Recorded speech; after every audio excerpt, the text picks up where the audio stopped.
We got Peter from MinMax Games here, the sponsor of Team Ascent. And introduce yourself. What do you do? Why are you here? Yeah, so my name is Peter Kuhlman. I am one of the owners of MinMax Games. And yeah, we sponsor Team Ascent, and we are quite the fans of Flesh and Blood.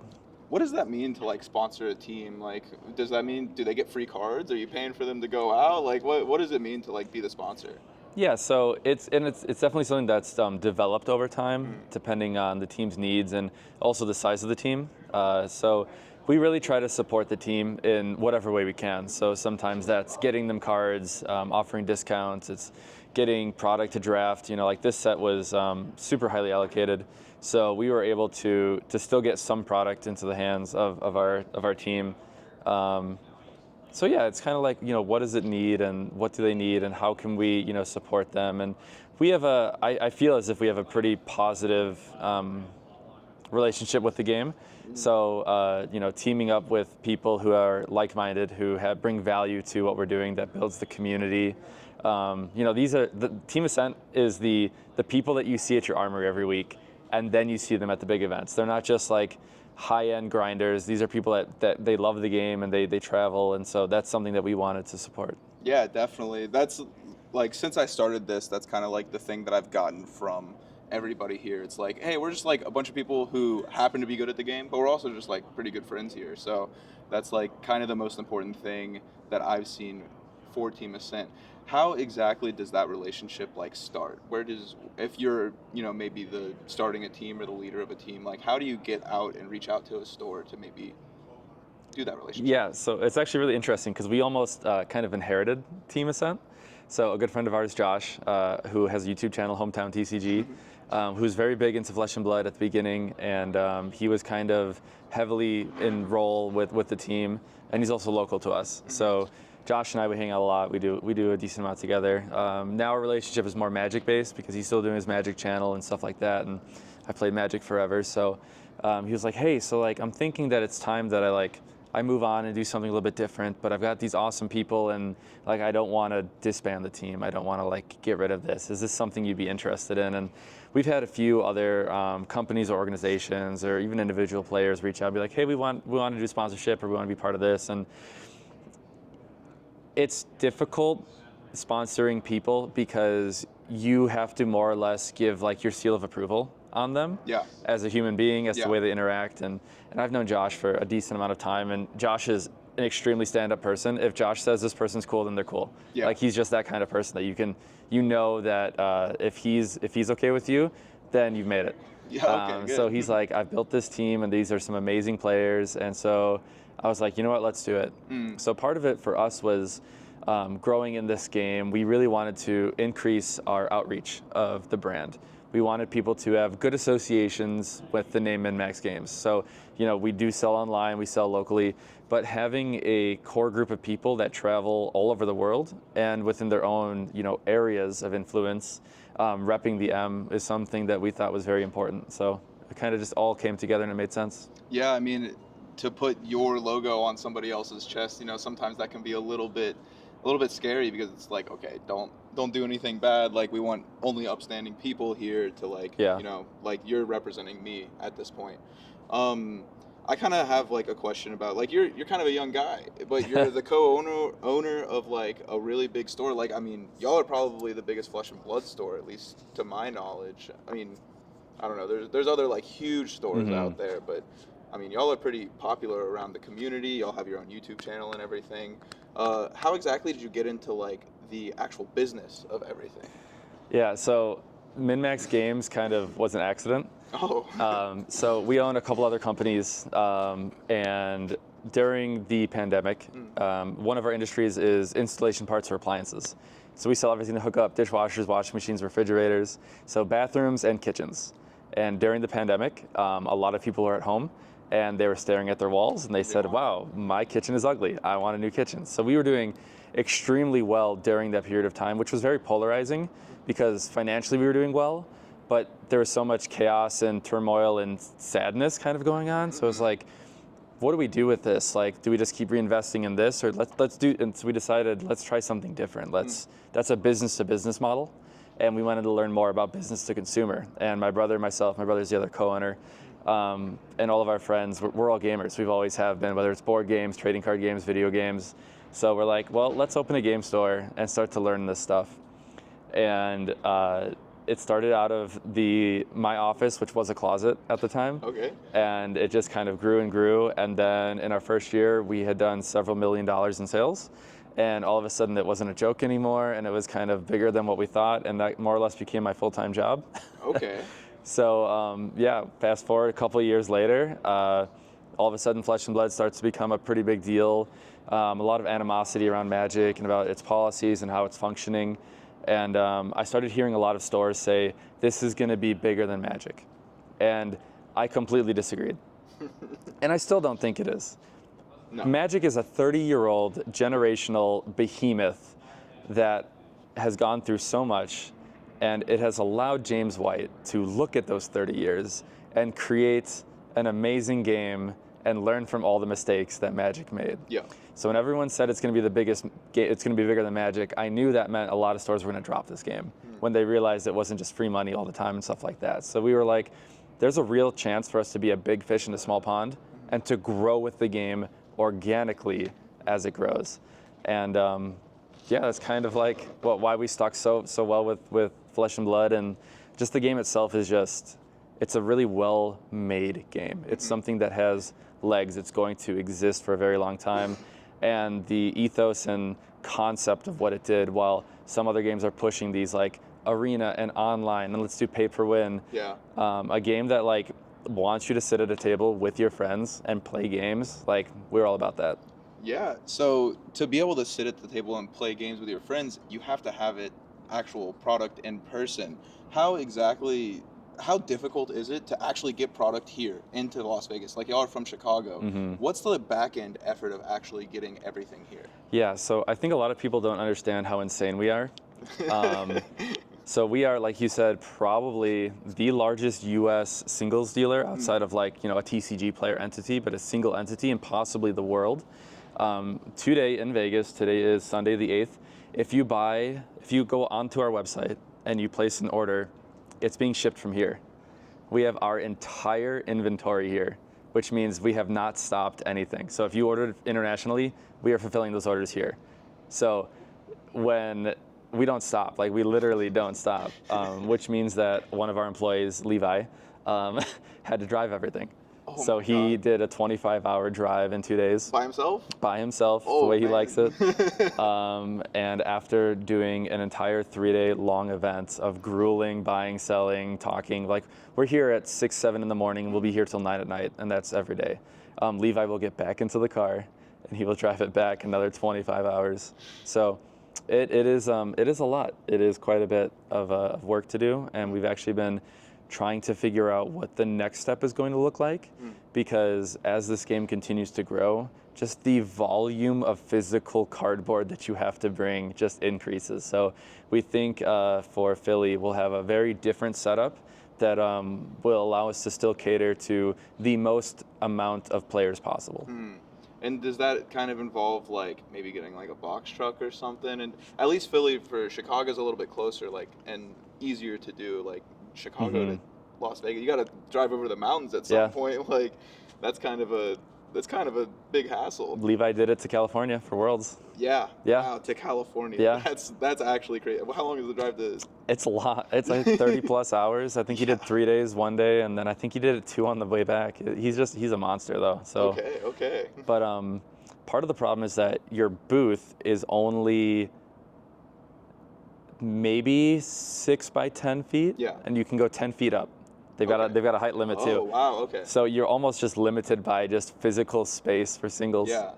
Is like how are you getting involved with like is LSS asking you to do these things? Like are these all vendors that LSS has like given the right of way to, or are they just talking to SCG? Like who exactly do you need to talk to get into this? Yeah, so like let's say you're a store and you're interested in vending. That's something you want to do. The first step is to reach out to whatever what's the word for it? Whoever's putting on the event, whoever's the event organizer. In this case, it's SCG. Normally, it is SCG at this point.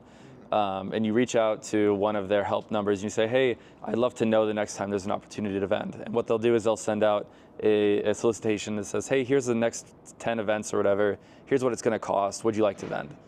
And then they do it pretty much based on, and this is very similar to other locations, how often are you vending with them? How many times are you going to vend with them in the next year? Because there's limitations in space. Yeah. So they want people that that they know are familiar with the environment, because if, at this event, let's say, instead of the 8 vendors there currently are, they have 8 new vendors and they have no idea what they're doing and no one brings product, it hurts all of us. Like, it hurts the event, it's not as fun. Especially in one like this where it's like you need these cards, they're coming out right now. Yes, exactly. So they kind of look for those things too. But yeah, it's a lot of fun. It's a lot of work, especially getting into those relationships and learning the ins and outs of what it takes. Yeah, it definitely felt like, I don't know, it felt like the panic before everything happened was a little bit more overblown than what actually ended up turning out. Like, yeah, the sealed events do sell out, but I mean, like, that's because people want to play the game. That's not really, it doesn't feel like it's because there's not enough product. It feels like people are just here wanting to play the game. Do you think that at this point, it's Sunday, we've gotten kind of through it a little bit from whenever everybody was scared at the beginning? Do you think it went better or worse than what you thought was going to happen? So we, for instance, had our smallest box opening ever. Okay. It was the smallest amount of boxes we'd ever ordered, which unfortunately translates to some of the highest prices we've ever offered.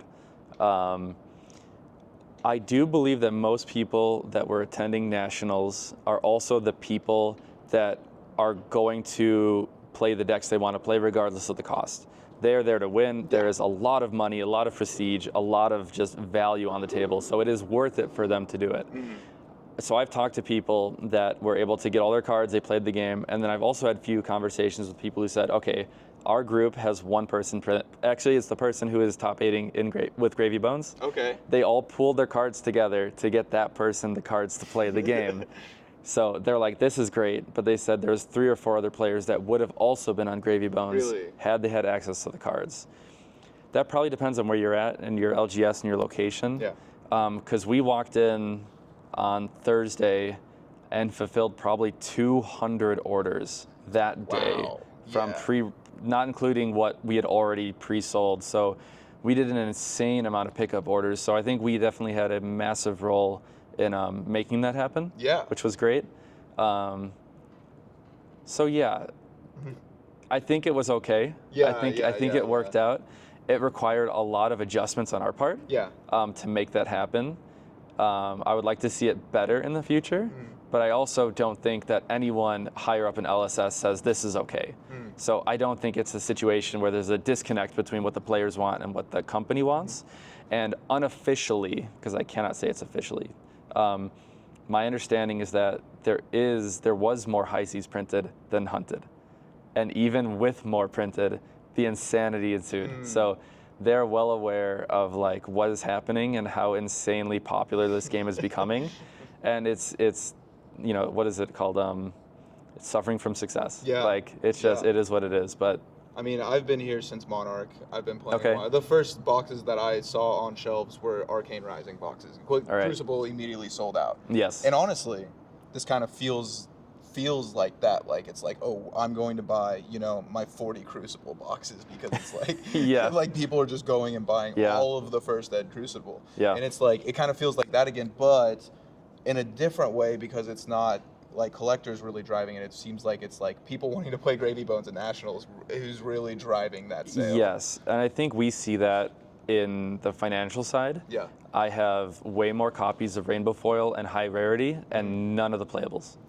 Non-foil, basic are all gone. And that's great because like that's the goal. Those are the cards we want to get into the community, let them play the games, play the matches. And then maybe once you fall in love with Gravy, then you can buy all your Marvels. Then you can then you can make it look really cool. Yeah, true. Kind of pivoting a little bit, I want to know about so we're in Vegas right now. What is your dream city to go to for an event? Like being vendors for an event. Like what would you love to do? So we were in Prague, which was a wonderful. When I was in college, I got the chance to study abroad, and I spent a semester all over Europe, all over the world, honestly. and Prague was one of the places I went. So being able to go back to Prague was very cool to see how much has changed in 10 years and how much was the same. I am a traveler. I will hit every state in the country. I will hit every continent. I'm at 3 continents now. So I love to travel. So the problem with vending internationally is, number one, bringing product. You know, I can make Levi drive here. Levi can't drive across Levi's the not gonna know. Atlantic. He would try. He would probably get on a boat. So you know, that's a major hurdle. When vending in Prague, just the way in which other cultures treat the game is very unique and different. Yeah. Americans have no problem just running a credit card for an insane amount of money because it's what they want. Americans are very used to, like, if I want it, I'm just gonna buy it. Like, Yeah. I'll deal with whatever comes later. Europeans, at least, were very much more of like conscious of value and how much money they're putting into things. So when you have a sunk cost of 3, 4, 5 plane tickets plus a hotel and all of that, it really just makes it more expensive to attend those things. But there's still some vendors who do it. You know, Gearful's here. You know, they're from Japan. You know, they make it work. So maybe we just haven't tapped in and figured that out yet, though.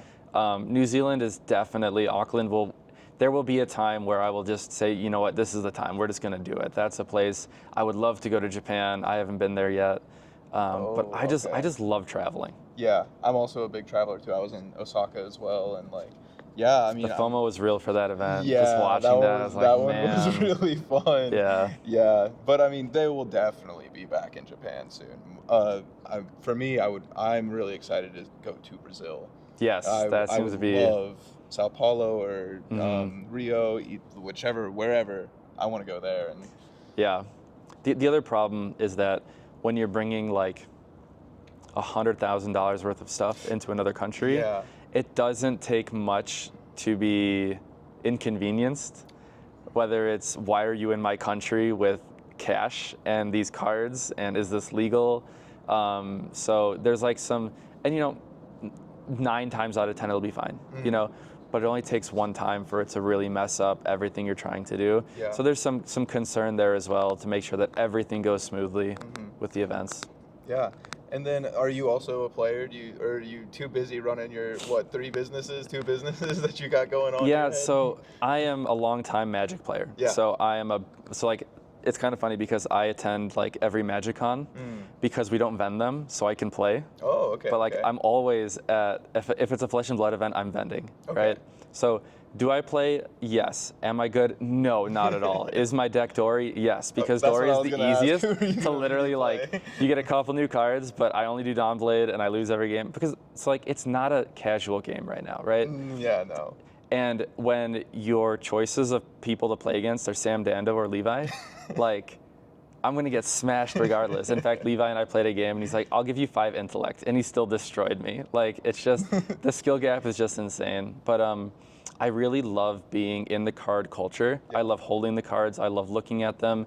I love trying to evaluate, you know, is this card going to be good in certain decks and stuff like that. So I really love that part of it. And thankfully, we built a team with some amazing players who really understand that level of the game, so we can kind of pool our knowledge and really try to provide value. Because we, you know, at releases, we will look at other companies and what they price things at, but a lot of times it's our internal testing. It's this card, you know, sometimes we'll see another big vendor put out a card and it's like, that card's just trash. Like it's just not, and they're selling it for $50, $60, $70 and we'll put it out for $7.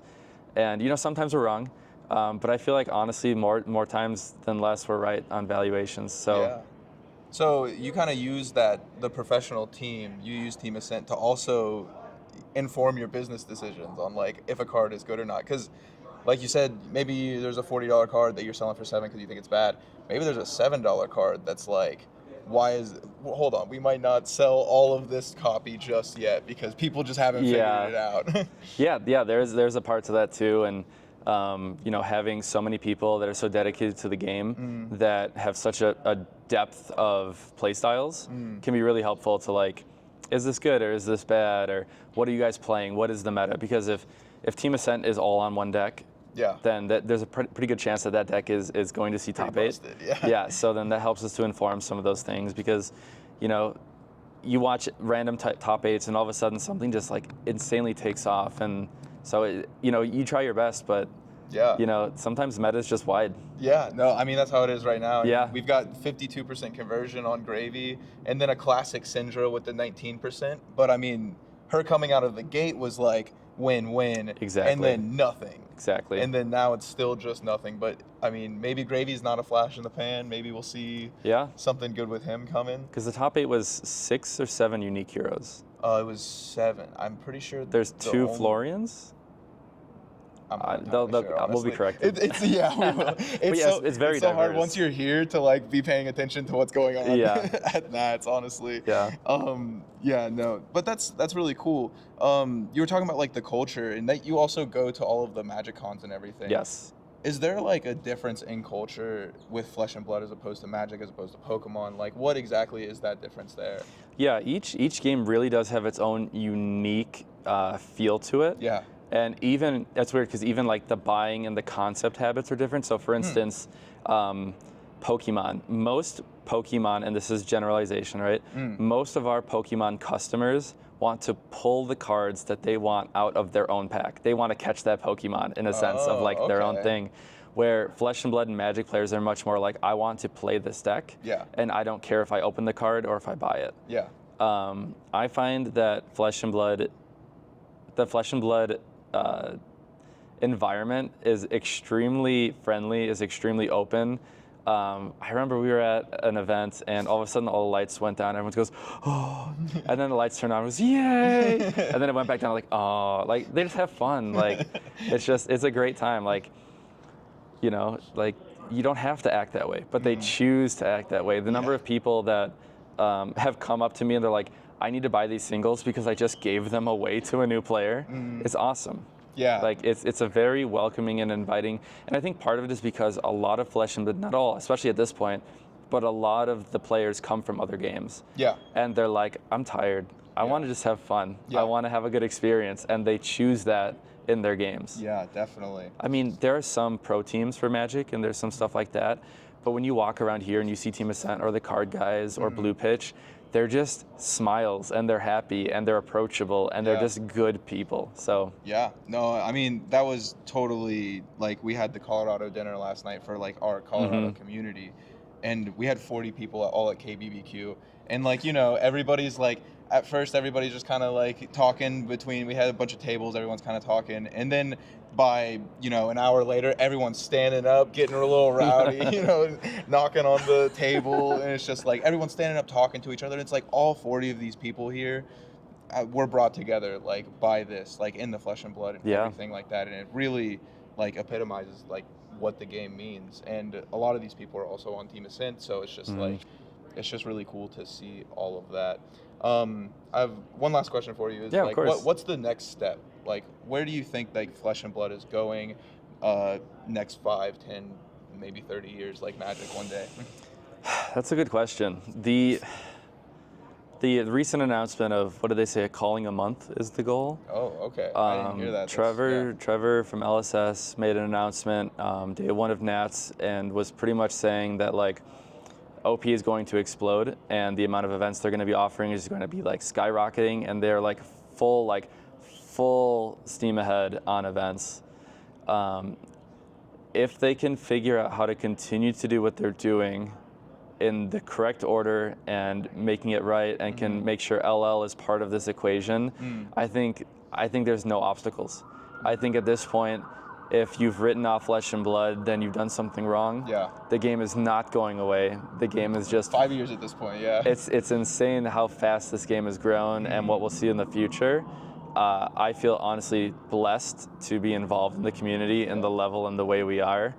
But I imagine just more of the same, just bigger and bigger and bigger. They're doing a lot of things right. Their organized play is just super great.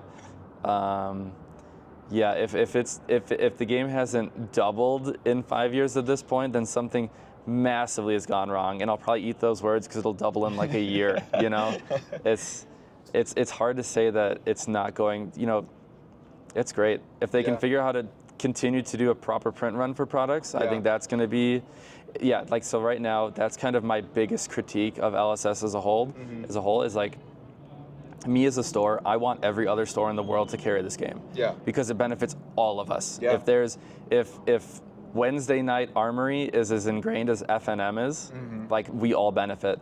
But right now, if I told a new store this game is sick, you should do it, and they're like, all right, what do I get? And I'm like, well, you can't buy High Seas. There is no Hunted. Rosetta doesn't exist. But you can buy Mistveil, but all those heroes LL'd. Like, we need to figure that out. And that's, once again, though, that's because it's so successful. And I know they will. They just need to turn that dial in the right amount, left or right, and they'll get there. But yeah, I'm really excited. And I hope that we are as big, if not bigger, of a name and champion and supporter of this game and Team Ascent. Yeah, definitely. Like, MinMax has been just an insane store for all of Flesh and Blood for so long. Like, I appreciate everything y'all do. Y'all are really killing it too. So we love it. It's it's the best thing. Like, and honestly, we're not doing anything too crazy. You're not. Yeah. Be respectful, and you tell the truth, and you help people out, and that's all we want. But doing like even like the I know that boxes are going up a lot right now, and I know that we pre-sold the boxes for X price. We will honor all of those prices. Nothing like that. But there are some stores out there who will be like, oh, it all popped up. Oh, suddenly we don't have anything, but now it is all on the website for $190 or whatever. Yeah, our company guarantee is that if you pre-order a product from us, you will get it at that price, period. Like, that's just, and so the model is that we may raise the price on pre-orders as we go, but as long as you've purchased your product, it's locked into that price. So Pokemon's a great example. We started selling boxes at the opposite. So in this case, we started really high, like $300 a box, because it was just insane. And it settled down to $260 is what we ended up selling them for. Okay. So if you bought it at $300 at release, you got a refund for the difference. So you always get the best price. That's like, if the price goes down, we refund you the difference. Like, because that's fair. That's what I would want. That's awesome. And it's not asking too much, I don't think. I think that's reasonable. Gamers actually own everything. It's like like you said, this is what I would want. Like, because I play the game. I want to actually do that, and that's, some people are just in it for the money sometimes, and it's like, it really feels like y'all are in it more for the community, more to grow everything, more to just create an awesome environment. Like here in Vegas, it's been a great time. And to be honest, it's not being selfless. Like, when you take care of the community, they come back. Exactly. So like, maybe I didn't sell the boxes at $150 like some other people, but those are the customers I'll see a year from now, 2 years from now, 3 years from now, and that's where the value is. Long-term, steady, obtainable growth is like, what else can you ask for? Like, that's what I want. That's exactly it. Well, I thank you so much. Is there anything that you want to shout out before we head out? We love you, Team Ascent. You guys are great. Thank you for doing everything you do. Thank you for being such a positive experience for us, because the number of people that come up to us and they say, hey, Dagan is my local, or I just got destroyed by Mara, or whatever it is, like, those are all like great experiences. And it's because of the amazing people on our team that really extends what we want to embody in this community in places that we just can't reach. So huge shout out to Team Ascent, and just constantly killing it and just being amazing people. So yeah. Thank you so much. Have a great rest of your weekend. Get home safe, and I hope Levi also gets home safe. Yeah, thank you. And thank you for taking the time to do this. This is really cool. Thank you for taking the time. This is awesome. I appreciate it. Like, seriously.